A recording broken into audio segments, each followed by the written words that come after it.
My name is Stephanie Novoa.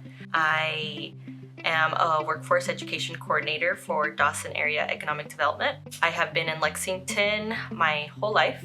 I was brought here when I was very, very little, just months old, and I have been here ever since. What got me involved in United by Culture Festival and the center and everything. So my sister, Marisela, and Nancy and Brenda and the first initial crew. I think I started as a volunteer for the first ever festival. My sister was like, hey, we're gonna have this festival.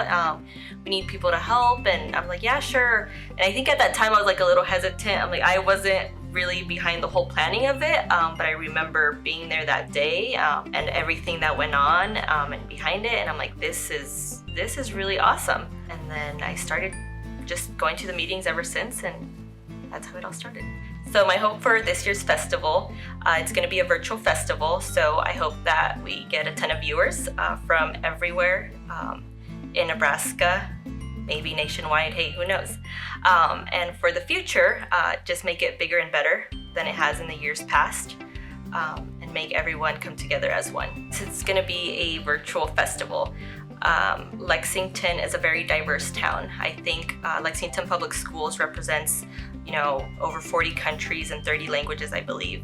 In a small town of 10,000 people with having that much diversity, you come from a city of Omaha or even a bigger city outside of Nebraska, and you see that type of diversity, and so it's unique coming to Lexington. So the festival and United by Culture, to me, it means, I think about my culture. I think about Mexico. I think about my family, my roots. It kind of just brings a little bit of home to me. I think a lot about my parents and their traditions. It makes me think about, all the traditions that they've held. And so learning about those traditions from other cultures, I think is super neat. And so that's what it means to me, just home and family and tradition.